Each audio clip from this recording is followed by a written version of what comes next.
we are discussing about rise of nationalism in Europe. Rise of nationalism Europe में हमारा जो आज का टॉपिक है वो है लिबरल नेशनलिज्म। या आपकी बुक पे लिखा है what did liberal nationalism stand for. तो यहाँ पे हमें लिबरलिज्म के एरियाज को देखना है कि किस तरह से वो साथ साथ जा रहे थे नेशनलिज्म के एरियाज के साथ। तो इसीलिए मैंने पहले ही लिखा areas of national unity in early 19th century Europe were closely allied to the areas of liberalism. तो यहाँ पे हमें ऑलरेडी नेशनलिज्म को समझा, हमें ऑलरेडी पता है कि नेशनलिज्म किसे कहते हैं, फीलिंग ऑफ वननेस, वो हमें ऑलरेडी पढ़ा है कि एकता जो है, एकता किसे कहते हैं। तो आज हमें उसके साथ एक और टर्म को जोड़ना है। वो कौन सी टर्म है? वो जो टर्म हमारे पास है वो है लिबरलिज्म। तो पहले हम ये समझेंगे कि लिबरलिज्म क्या होता है। लिबरलिज्म जो है ये एक लैटिन वर्ड से निकला है Libre. Liberalism derived from a Latin word that is liber। तो इस लिबर का जो मतलब है वो है फ्री। तो फ्री मीन्स फ्रीडम। तो इंडिविजुअल को क्या मिलनी चाहिए? फ्रीडम मिलनी चाहिए। इसलिए हमने यहाँ पे लिखा है कि freedom for individual and equality before the law. तो लिबरलिज्म को हम ये ऐसा समझते हैं कि लिबरलिज्म क्या है, ये एक लैटिन वर्ड से निकला है लिबर से। लिबर का मतलब है फ्री। फ्री दैट मीन्स एक इंडिविजुअल को, एक इंसान को आजादी मिलनी चाहिए, उसको फ्रीडम मिलनी चाहिए। और जो सोसाइटी होगी वहां पे जो सिस्टम होगा गवर्नमेंट का, तो गवर्नमेंट की नजर में सभी को इक्वली ट्रीट करना चाहिए, सभी के साथ इक्वल ट्रीटमेंट होना चाहिए। तो इसको हम कहते हैं लिबरलिज्म। तो यहाँ पे हम देखते हैं कि यूरोप में 19th सेंचुरी लिबरलिज्म जो है ये क्या एक्चुअली है, क्या सिस्टम था या ये कौन से प्रिंसिपल्स हमें सामने देता है। तो अगर देखिए फर्स्ट ऑफ ऑल इस लिबरलिज्म को हम दो हिस्सों में डिवाइड करते हैं। तो यहाँ पे हमने लिबरलिज्म को दो हिस्सों में डिवाइड किया क्योंकि हम सोसाइटी में दो अहम पर्सपेक्टिव्स को देखते हैं। एक होता है कि सोसाइटी का गवर्नमेंट, इसकी एडमिनिस्ट्रेशन, तो हम उसको देख सकते हैं पॉलिटिकल लिबरलिज्म की नजर से। दूसरा जो पर्सपेक्टिव है वो होता है कि सोसाइटी की वेल्थ, सोसाइटी की इकोनॉमी, इसको हमें देखना है कि तो यहाँ पे हम उस एरिया को देखेंगे इकोनॉमिक लिबरलिज्म के जरिए। तो यहाँ पे हम अगर पॉलिटिकल लिबरलिज्म की बात करेंगे तो पॉलिटिकल लिबरलिज्म ऑलरेडी हमने लिबरलिज्म पढ़ा कि लिबरलिज्म में मतलब है फ्रीडम फॉर इंडिविजुअल्स। लेकिन हमें अब पॉलिटिकली देखना है कि पॉलिटिकली लिबरलिज्म का मतलब क्या है। तो पॉलिटिकली हम लिबरलिज्म को कहते हैं freedom for individuals in political sphere. तो पॉलिटिकल स्फीयर में इंडिविजुअल को फ्रीडम मिलनी चाहिए। जैसे कि यहाँ पे हम देख सकते हैं कि फर्दर हम इसको एलाबोरेट कर सकते हैं कि पॉलिटिकल लिबरलिज्म किसे कहते हैं। जैसे कि हमने यहाँ पे लिखा it emphasises the concept of government. वो ये ऐसे कांसेप्ट ऑफ गवर्नमेंट पे जोर देता है व्हिच इज बेस्ड ऑन। तो यहाँ पे हम ऐड कर सकते हैं बेस्ड ऑन, अगर हम देखेंगे कॉन्शियंस या based on opinion of the people, based on views of the people, जिसमें लोगों के व्यूज देखेंगे। तो इसको हम फर्दर ऐड कर सकते हैं कि अगर फ्रेंच रिवॉल्यूशन जब आया 1789 में, जब पहली बार फ्रेंच रिवॉल्यूशन आया against monarch tsar Nicholas II, तो तब से हम देखते हैं कि political liberalism stood for the end of autocracy. क्योंकि ये जो लिबरलिज्म था वो भी एक ऑटोक्रेट रूलर था, वो भी एक ऑटोक्रेट, उसकी जो पॉलिसी थी वो भी ऑटोक्रेटिक पॉलिसी थी। तो पॉलिटिकल लिबरलिज्म का मतलब यह है कि वो ऑटोक्रेसी खत्म होनी चाहिए। So and of autocracy and the clerical privileges. वो क्लरिकल प्रिविलेज जो हमने ऑलरेडी पढ़ा कि क्लर्जी को अलग प्रिविलेज दिए जाते थे, नोबिलिटी को अलग प्रिविलेज दिए जाते थे, जो हमने 9th की टेक्स्ट बुक में पढ़ा था कि फ्रांस को उस वक्त लुई 16 के दौर में डिवाइड किया गया था 3 एस्टेट्स में, फर्स्ट, सेकंड एंड थर्ड। तो उस वक्त जो क्लर्जी थे उनको कुछ एडिशनल प्रिविलेजेस मिलते थे। तो वो प्रिविलेजेस, वो सिस्टम खत्म होना चाहिए। तो वो जो डिविजन्स होते हैं सोसाइटी में, वो सोसाइटी में जो डिविजन्स थे वो डिविजन्स नहीं होने चाहिए। तो इसलिए हमने लिखा कि एंड ऑफ क्लरिकल प्रिविलेजेस। इस फर्दर हम इसको और ये जो एक्सटेंड कर सकते हैं constitution and representative government through parliament. तो पॉलिटिकल लिबरलिज्म डिमांड करता है कि एक ऐसी गवर्नमेंट को which should be based on constitution, जो कॉन्स्टिट्यूशन पे बनी हुई हो, जो कॉन्स्टिट्यूशन के फीचर्स, कॉन्स्टिट्यूशन के प्रिंसिपल के अकॉर्डिंग जो है अपनी एडमिनिस्ट्रेशन चलाए। तो political liberalism focus focuses on constitution. तो constitution होनी चाहिए, parliament होनी चाहिए, they said on representative government. That means people should be able to appoint or to elect their own representative. तो लोग जो है इनकी ऐसी पोजीशन होनी चाहिए कि वो अपने रिप्रेजेंटेटिव को इलेक्ट करे, तो उसी को हम बोलते हैं रिप्रेजेंटेटिव गवर्नमेंट। रिप्रेजेंटेटिव गवर्नमेंट उस गवर्नमेंट को कहते हैं कि जो लीडर होता है वो लोगों को रिप्रेजेंट करता है। दैट मींस गवर्नमेंट लोगों की है, लेकिन उनके बदले रूल जो कर रहा है कि वो रूल करता है कि according to the views of people, तो उसी को हम कहते हैं रिप्रेजेंटेटिव गवर्नमेंट। लेकिन ये रिप्रेजेंटेटिव गवर्नमेंट होनी चाहिए थ्रू पार्लियामेंट। पार्लियामेंट के फीचर्स को देखना है, पार्लियामेंट के प्रिंसिपल को देखना है रूलर को, तो फिर अकॉर्डिंगली उसको एडमिनिस्ट्रेशन चलानी है। तो इसको हम कहते हैं पॉलिटिकल लिबरलिज्म। अगर हम 19th सेंचुरी लिबरल्स की बात करेंगे तो 19th सेंचुरी लिबरल्स उन्होंने क्या किया, जिस सेक्टर से बात इनवाइलेबिलिटी ऑफ प्राइवेट प्रॉपर्टी ने कहा कि नहीं, प्राइवेट प्रॉपर्टी एक इंडिविजुअल के होना यह भी जरूरी है, तो इसके पास ये हक होना चाहिए प्राइवेट प्रॉपर्टी का। तो हम ये कह सकते हैं कि इसका मतलब कि जो 19th सेंचुरी लिबरलिज्म जो है, 19th century liberalism, 19th century liberalism, it didn't necessarily mean that universal suffrage. Universal suffrage जो हमने 9th की पॉलिटिकल साइंस में पढ़ा था, यूनिवर्सल सफरेज हम उसको कहते हैं राइट टू ऑल, तो हर किसी को राइट्स मिलने चाहिए। लेकिन यहाँ पे हमने क्या किया, एक तो ये इनवाइलेबिलिटी ऑफ प्राइवेट प्रॉपर्टी, और दूसरा ये कि yet equality before the law did not necessarily stand for universal suffrage. तो इक्वलिटी बिफोर द लॉ, हर किसी को इक्वल राइट्स नहीं दिया गया। हाँ, पार्लियामेंट भी कहती है पार्लियामेंट होना चाहिए। तो अब इन्होंने क्या किया, they divided society into two classes, two branches, one is active citizen, second is passive citizen. अब उन्होंने कहा कि गवर्नमेंट जो होगी इसमें गवर्नमेंट को बनाने में जो वोटिंग राइट्स होंगे, वोटिंग राइट्स सिर्फ उन लोगों को मिलने चाहिए जिनके पास प्रॉपर्टी है। तो इसीलिए हमने यहाँ पे देखा inviolability of private property, and that means यहाँ पे हमने देखा yet equality before the law did not necessarily stand for, ये इसका मतलब ये नहीं equality before the law that means universal adult franchise, universal suffrage, that means हर किसी को राइट्स नहीं दिए गए। तो हम ये कह सकते हैं only those people who had some sort of property और प्रॉपर्टी ओनर सेक्शन। तो यहाँ पे हम ये कह सकते हैं कि जिनके पास प्रॉपर्टी है, जिनके पास प्रॉपर्टी है, सिर्फ वही क्या कर सकते हैं, अपने लीडर को चुन सकते हैं।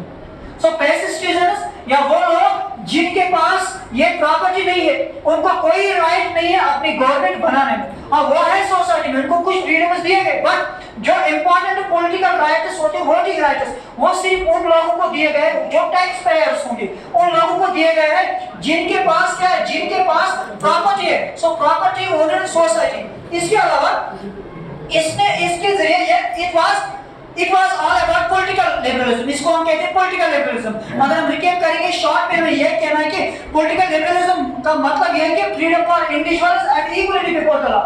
लेकिन याद रखना है equality before the law यहाँ पे 19th सेंचुरी यूरोप में हर किसी को इक्वल राइट्स नहीं दिए गए, सिर्फ उन लोगों को जिनके पास प्रॉपर्टी है वही वोट डाल सकते हैं। तो इसके अलावा हमने ये भी देखा, ये जोर देता एक ऐसी गवर्नमेंट पे which should be, जो कि जहाँ पे कॉन्स्टिट्यूशन हो, जहाँ पे रिप्रेजेंटेटिव गवर्नमेंट हो, और जो एक ऐसी गवर्नमेंट थ्रू पार्लियामेंट, यानी कि जो पार्लियामेंट के थ्रू बनाई गई हो। It was all about political liberalism. तो ये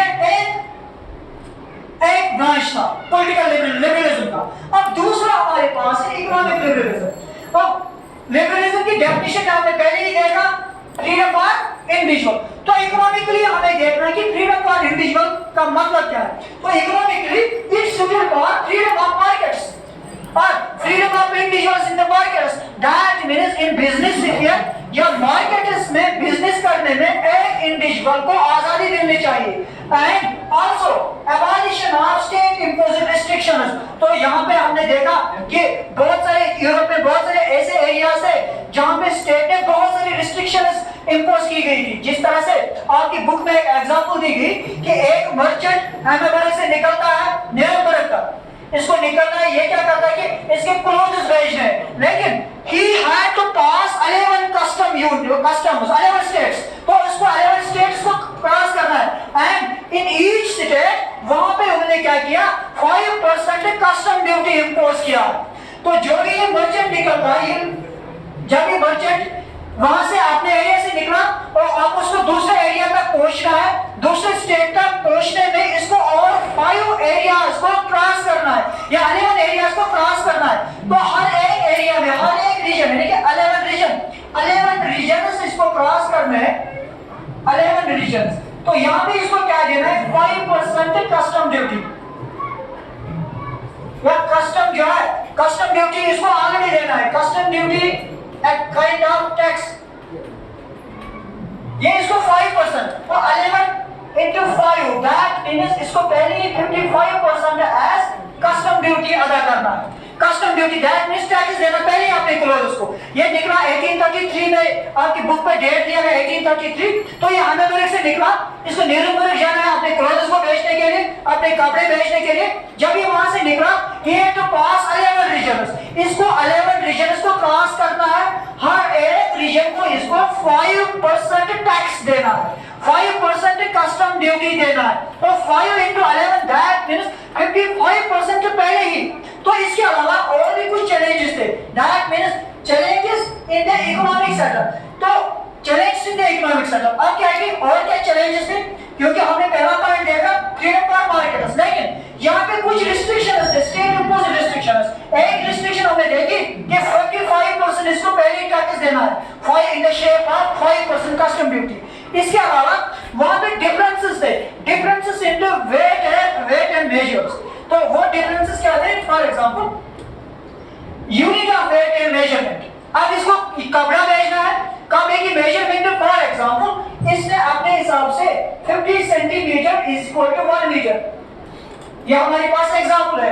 तो अगर 50 सेंटीमीटर 1 मीटर के बराबर है, तो अगर आपने कपड़ा बेचेगा वो भी 50 सेंटीमीटर 1 मीटर के साथ, लेकिन ये दूसरे फ्रैंकफर्ट में गया या दूसरे स्टेट में गया, किसी एरिया में हमने देखा 65, किसी एरिया में हमने देखा 65 सेंटीमीटर, तो 65 सेंटीमीटर हमने देखा इज इक्वल टू 1 मीटर। दूसरे में हमने देखा 70, किसी में 60, किसी में 70, किसी में 55, वो मोर 50 सेंटीमीटर से ज्यादा। तो इसको क्या देना, एट लास्ट जब ये कैलकुलेशन करता है, एक तो टाइम कंज्यूमिंग और दूसरा इसमें बहुत ज्यादा कपड़ा जो है एक्स्ट्रा देना पड़ता था। तो एट लास्ट जब ये कैलकुलेशन करता है, तो उस कैलकुलेशन में क्या होता है, कैलकुलेशन में इसको एट लास्ट हम देखते हैं कि ही वाज इन डेफिसिट। ये डेफिसिट में क्या, इसको अगर हम देखें प्रॉपर्ली इसको ये लॉस में होता है। तो अब ये चैलेंज थी इसके सामने, इस चैलेंज को दूर करने के लिए हम देखेंगे ये जो कंडीशन जो है, these conditions were viewed as obstacles। तो इसको बिजनेस करने में प्रॉब्लम आती थी, इसको बिजनेस करने में ये रुकावटों का सामना करना पड़ता था। तो अब इनको दूर करने के लिए इन बिजनेसमैन ने क्या किया, इन मर्चेंट्स ने क्या किया, इन्होंने एक एसोसिएशन बनाई, इन्होंने एक यूनियन बनाया और उस यूनियन को नाम रखा कस्टम यूनियन। तो जो ये चैलेंजेस इनके सामने थी, चैलेंजेस हमने देखा कि स्टेट इंपोज्ड रिस्ट्रिक्शंस थे, जिसमें differences in unit of weight and measurement, यहाँ पे भी डिफरेंसेस थे, तो कस्टम ड्यूटी भी देना पड़ता था 5%। तो ये जो चैलेंजेस इसके सामने थी, इन चैलेंजेस को दूर करने के लिए अब इन्होंने क्या किया, इन बिजनेसमैन ने कस्टम यूनियन बनाया, जिसको उन्होंने नाम रखा जालियन। तो कहाँ पे बनाया ये हम देखेंगे। इसको एस्टैब्लिश्ड इन 1834 by Prussia, या it was initially started by Prussia। तो इसको स्टार्ट किया किसने, प्रशिया ने। प्रशिया जो जर्मनी की एक वाहिद इंडिपेंडेंट स्टेट थी, Prussia was an independent state of Germany. तो इन्होंने क्या किया, इन्होंने कस्टम यूनियन बनाया 1834 में, और लेटर ऑन और भी कुछ जर्मन स्टेट्स ने इसको ज्वाइन किया। तो ये क्यों बनाया, क्योंकि जो चैलेंजेस इनके सामने थे, इन चैलेंजेस को दूर करने के लिए, जो इकोनॉमिक पर्सपेक्टिव में, इकोनॉमिक सेटअप में इनके पास जो चैलेंजेस थे, उन चैलेंजेस को खत्म करने के लिए इन्होंने एक एसोसिएशन बनाई। उस एसोसिएशन को नाम है कस्टम यूनियन, जिसको जोल्वेरियन कहा जाता है। ये जोल्वेरियन इन्होंने 1834 में बनाई। किसने बनाई, प्रशिया ने बनाई, और लेटर ऑन इसको ज्वाइन किया बहुत सारे जर्मन स्टेट्स ने। अब इसके फीचर्स देखेंगे। अब इस कस्टम यूनियन के जरिए इन्होंने क्या कहा, फर्स्ट ऑफ ऑल वहां पे जो बहुत सारी करेंसीज थी, मोर देन 30 करेंसीज, उन 30 करेंसीज को इन्होंने रिड्यूस किया only 2। So there remained only 2 currencies after this association. तो इन्होंने क्या किया, करेंसी एम्बेसीज को काम किया सिर्फ 2, क्योंकि इसमें इनको आसानी होगी एक्सचेंज करने में, तो गुड्स को एक्सचेंज करने में, कैपिटल को एक्सचेंज करने में। इसके अलावा हम देख सकते हैं कि एक और फीचर था कि इसने अबॉलिश किया टैरिफ बैरियर्स, ये स्टेप इंपोज्ड रिस्ट्रिक्शंस भी, जिसमें कस्टम ड्यूटीज थे, यानी कि टैक्स जो देना पड़ता था इंपोर्टेड गुड्स पे या एक्सपोर्टेड गुड्स पे, उन टैक्सेस उन टैरिफ बैरियर्स को भी खत्म किया। किसके जरिए? इसी कस्टम यूनियन के जरिए। तो इसके अलावा फिर फर्दर जो डेवलपमेंट हुई यूरोप में, जैसे कि रेलवे, कैपिटल का रेलवे जो ये क्रिएट की गई, इससे क्या हुआ? इससे एक इकोनॉमिक यूनिटी आई। एक तो इस एसोसिएशन के जरिए इनमें इकोनॉमिक यूनिटी आई। इस इकोनॉमिक यूनिटी की वजह से जो नेशनल सेंटिमेंट्स थे अबाउट द नेशनल यूनिटी, वो और ज्यादा मजबूत हो गई। So it was all about today's topic, that is liberal nationalism.